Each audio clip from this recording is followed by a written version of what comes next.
प्रदेश की वर्तमान कांग्रेस सरकार ने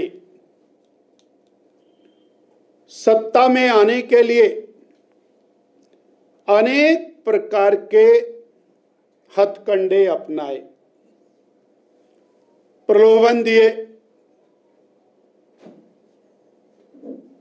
और बहनों को प्रलोभन दिए, बेरोजगार युवकों को प्रलोभन दिए। उनसे कहा कि हमारी गारंटी है कि पहली कैबिनेट के अंदर 22 लाख बहनों को 1500 रुपये मिलेगा, 1 लाख सरकारी नौकरियां पहली कैबिनेट में मिलेंगी, आदि आदि। मैं उसकी चर्चा इसलिए नहीं कर रहा हूं कि हिमाचल प्रदेश की लाखों दीवारों के ऊपर आज भी वो चस्पा है, लोगों के मोबाइल्स में आज भी वो वीडियोस मौजूद हैं। परंतु सत्ता में आने के बाद माननीय मुख्यमंत्री श्री सुखविंदर सिंह सुक्खू जी ने क्या कहा वो काबिले गौर है। उन्होंने कहा कि हम 5 साल के लिए चुन के आए हैं, हम अपने काम को करेंगे। उसी समय जनता ने वो गारंटियों वाला वीडियो वो चलाया कि पहली कैबिनेट में आप 1 लाख सरकारी नौकरियां दे रहे थे, आपने नौकरियां देने वाला संस्थान ही बंद कर दिया। फिर इन्होंने एक राग अलापा, मैं उस पर पर्टिकुलरली मीडिया के माध्यम से हिमाचल का ध्यान आकर्षित करना चाहता हूं कि खजाना खाली है। और ये जो खजाना खाली है, 3 महीने तक हिमाचल प्रदेश की जनता को एक ही बात बोलती रही सरकार कि सरकार का खजाना खाली है। उसके अगले 3 महीने तक एक व्हाइट पेपर लाए, बोले जी कर्ज चढ़ा दिया, हिमाचल प्रदेश में बहुत बड़ा कर्ज है, 3 महीने उसमें निकाल दिए। अब खजाना खाली है, उसका भी सबको पता लग गया कि खजाना पहले भी इतना था, आज भी इतना ही है। व्हाइट पेपर लाए, 75,000 करोड़ रुपए का कर्ज दिखाया और उसका जो लब्बो लबाब निकल करके आया, 75,000 करोड़ में से 62,000 करोड़ कांग्रेस ने हिमाचल प्रदेश की जनता को दिया। और उससे भी आगे चल के जो जबरदस्त मजेदार बात ये हुई कि आप कहते रहे कर्ज ले रहे हैं, परंतु आपने धनाधन कर्ज लेना शुरू कर दिया और 18,000 करोड़ रुपए का कर्ज आपने 15 महीने में ले लिया। तो 6 महीने इसमें बीत गए जनता का ध्यान बटाने के लिए। उसके बाद भगवान का कहर आ गया, आपदा आ गई। आपदा में भारतीय जनता पार्टी चट्टान की तरह से हिमाचल प्रदेश की जनता के साथ और सरकार के साथ खड़ी रही। परंतु एक और अवसर इन्होंने ढूंढा बीजेपी को कोसने का। जनता के लिए कुछ नहीं किया, केवल बीजेपी को कोसने का काम किया। 1,782 करोड़ रुपया आपदा राहत के लिए डायरेक्ट केंद्र की मोदी सरकार ने दिया।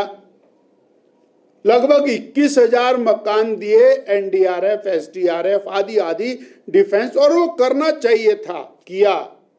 1,000 करोड़ रुपया मनरेगा का एक्स्ट्रा दिया, बाकी सब कुछ दिया जो गवर्नमेंट के पास मौजूद है। परंतु अगले ये सारे काम में 10 महीने सरकार ने बिता दिए। 10 महीने के बाद भी ये सरकार आज 16 महीने बाद भी केवल और केवल बीजेपी को कोसते कोसते 16 महीने बीत गए हैं। और जब जनता त्रस्त हो गई जनता की अपेक्षाएं, उम्मीदें समाप्त हो गई तो वो सड़कों पर उतरी। हम शिमला के लोगों ने देखा कि ऊपर से ओले पड़ रहे हैं, बर्फ पड़ रही है, धरने देने वालों के टेंटों के अंदर पानी घुस गया, बर्फ घुस गई। उसके बाद भी वो वहीं पर डटे रहे, बैठे रहे, परंतु किसी ने उनके दुख को नहीं सुना, उनकी हालात को नहीं पूछा। और कर की जितनी योजनाएं उनके अंदर हिमाचल प्रदेश को जो लाभ हो रहा है, वहां All India Institute of Medical Sciences Himachal Pradesh में सबसे पहले शुरू हुआ और 1475 करोड़ रुपया जिसके ऊपर व्यय करके आज वो देश का नामी संस्थान बनने जा रहा है, जहां हिमाचल के लोगों को बेहतरीन चिकित्सा मिले। 3 मेडिकल कॉलेज के लिए 250 करोड़ रुपया all India Institute of Medical sciences के साथ साथ और एम्स, IIM सिरमौर 500 करोड़ रुपए का बहुत कंप्लीट संस्थान बनकर तैयार हो चुका है। ये हिमाचल प्रदेश के लिए मोदी जी की विशेषता है।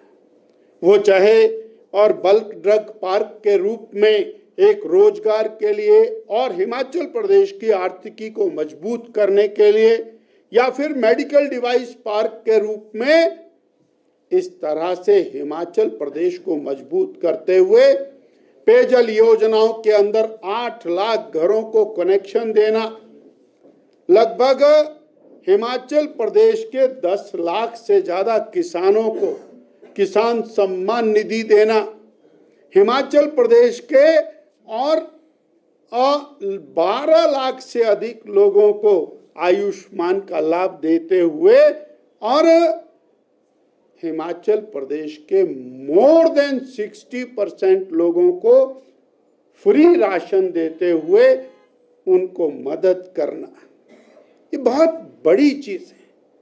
इस प्रकार केंद्र की लगातार सहयोग और हिमाचल प्रदेश का सरकार का नकारात्मक दृष्टिकोण, इन दोनों चीजों को लेकर के भारतीय जनता पार्टी चुनाव अभियान में जुटी। और ये जो 6 उपचुनाव डिक्लेयर हो गए और 3 और उपचुनाव डिक्लेयर होंगे, ये 9 उपचुनाव हिमाचल प्रदेश की राजनीतिक स्थिति को पूरी तरह से परिवर्तित करने वाले हैं। इस दिशा के अंदर भारतीय जनता पार्टी सजगता के साथ कार्यरत है। प्रदेश सरकार ने हिमाचल प्रदेश के जनमानस को ठगा है और केंद्र की मोदी सरकार, बीजेपी सरकार ने हिमाचल प्रदेश और देश के अंदर एक विशिष्टता, सेवा के रूप में, समर्पण के रूप में, राष्ट्रवाद के रूप में वो दी है। इतना कहते हुए आज इन्हीं बातों को लेकर के भारतीय जनता पार्टी में शामिल होने वालों का कारवां लंबा हो रहा है और ये कड़ी अभी जारी रहेगी। इतना मुझे आपसे साझा करना। धन्यवाद। मीडिया के सभी मेरे साथियों का हार्दिक अभिनंदन है, स्वागत है। मंचासीन भारतीय जनता पार्टी के सभी नेतागण और इस हॉल में विराजमान ठियोग मंडल, ठियोग विधानसभा क्षेत्र के आए हुए अत्यंत वरिष्ठ कार्यकर्ता साथियों, आज हमें इस बात का फख्र है, इस बात का गौरव है कि श्रीमती इंदु वर्मा जी आज भारतीय जनता पार्टी में शामिल हुई हैं। हम आपका हृदय की गहराई से अभिनंदन करते हैं, स्वागत करते हैं। हमने देखा है कि लगातार भारतीय जनता पार्टी का परिवार वो बढ़ रहा है। और सिंबॉलिक तौर के ऊपर श्रीमती इंदु वर्मा जी को पटका पहना करके इनका विधिवत रूप से पार्टी में शामिल किया है। परंतु इनके साथ जो सैकड़ों कार्यकर्ता हैं, उन सब का भी हार्दिक अभिनंदन है, उनका भी स्वागत है। और वो सब लोग यथास्थान पार्टी में शामिल होंगे। श्री बिट्टू वर्मा जी, हमारे जिला अध्यक्ष अरुण फाल्टा जी इस बात की योजना करेंगे कि उनको किस प्रकार कहाँ शामिल करना है। उन सब का भी मैं भारतीय जनता पार्टी की ओर से अभिनंदन करता हूँ। चुनाव की घोषणा हो गई।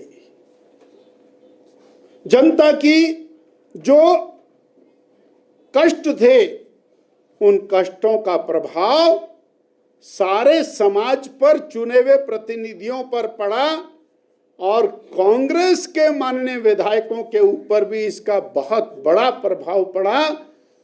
यहां तक कि उन्होंने सरकार के खिलाफ सीधा मोर्चा खोला, क्योंकि हिमाचल की जनता त्रस्त हुई, उनके विधानसभा क्षेत्रों की जनता त्रस्त हुई और सरकार फिर फेल हुई। और फिर बीजेपी को कोसा कि बीजेपी ने ऐसा कर दिया, वैसा कर दिया। मैं अपनी बात को समेटते हुए कहना चाहता हूं कि 1 साल 6 महीने का समय कांग्रेस की सरकार ने केवल बीजेपी को गाली देकर के समाप्त कर दिया और प्रदेश की जनता की अपेक्षाओं को दरकिनार कर दिया।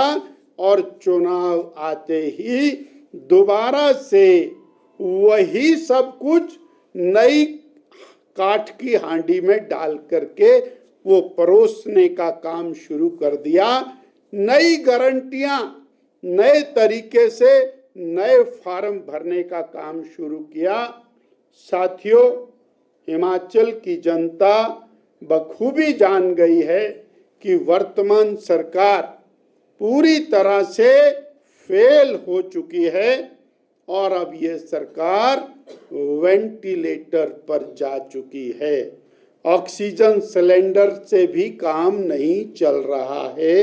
अब ये सरकार वेंटिलेटर पर है, ये हिमाचल की जनता जान चुकी है। 43 को लेकर के चले थे और जब गिनती हुई तो 34 हो गए।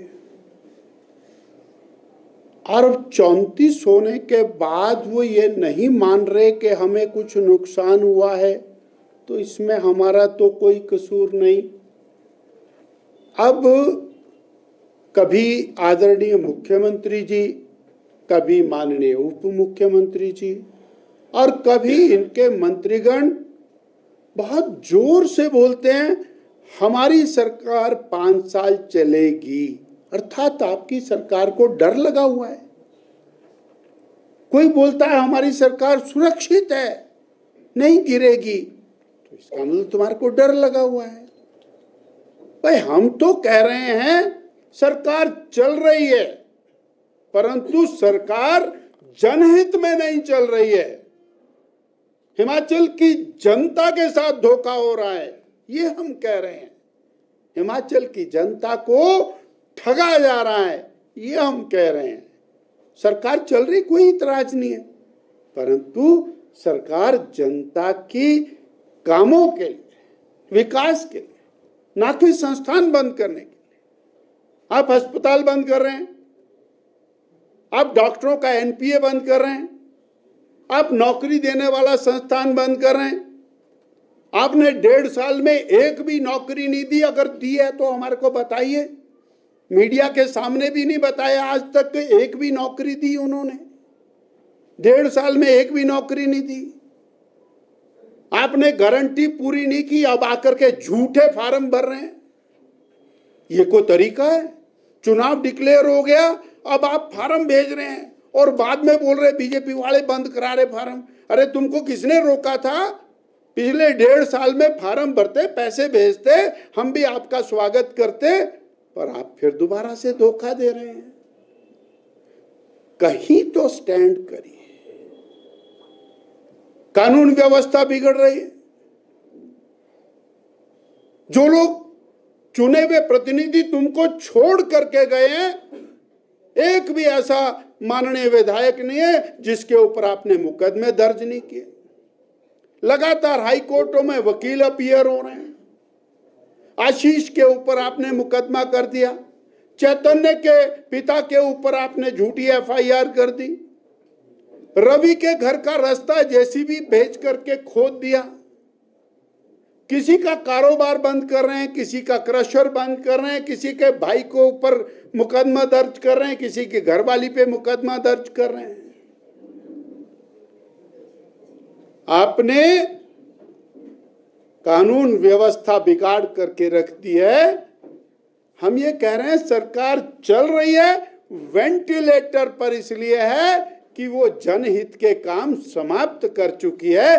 केवल अपनी सरकार को बचाने में सारी ताकत, एनर्जी, पैसा उसी में लग रहा है, जनता के लिए कुछ नहीं है। पूरी शिद्दत के साथ, पूरे संगठन के साथ चुनाव मैदान में है और कहीं पर भी किसी भी प्रकार की स्थिति नहीं है।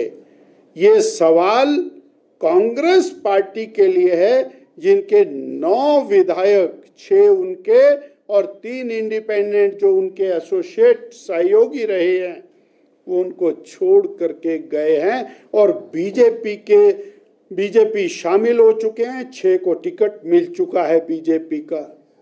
ऐसी भयावह स्थिति कांग्रेस पार्टी की, और अभी ये तय नहीं हो पा रहा उनमें कि कौन वहां टिका रहेगा, कौन नहीं टिका रहेगा। उनकी माननीय प्रदेश अध्यक्षा, उन्होंने भारतीय जनता पार्टी की कार्यशैली को सर्टिफिकेट दिया है और वो सर्टिफिकेट आपके पास है। उन्होंने कहा है भाजपा का संगठन, भाजपा की कार्यशैली कांग्रेस के संगठन और कांग्रेस की कार्यशैली से बहुत बेहतर है। इसलिए और ऐसे संगठन के बूते पर मैं चुनाव नहीं लड़ना चाहती जो कमजोर संगठन हो। तो जब सर्टिफिकेट ही और रूलिंग पार्टी दे रही है, उनके प्रदेश अध्यक्ष दे रहे हैं, तो कोई चिंता की बात नहीं। 21 महीने बाद से प्रभावित होकर के, श्री नरेंद्र भाई मोदी जी के कार्यशैली से प्रभावित होकर, हिमाचल प्रदेश की वर्तमान सरकार की नकारात्मक नीतियों से और प्रभावित होकर, और भविष्य में हिमाचल का भविष्य भाजपा के साथ है, इसलिए मैं समझता हूं कि ये भाजपा में आई हैं। 2022 में मोदी जी का प्रभाव कम हो गया था जो कांग्रेस पार्टी में चली गई थी। भारतीय जनता कांग्रेस पार्टी ने इन तो इंडिपेंडेंट चुनाव लड़ा, पहले तो कांग्रेस भैया इंडिपेंडेंट चुनाव लड़ा। उससे पहले तो कांग्रेस सर पार्टी को डेंट करने वाले कार्यकर्ताओं की वापसी की वजह समझा दीजिए। कल का भूला आज घर वापिस आए, उसका अभिनंदन है।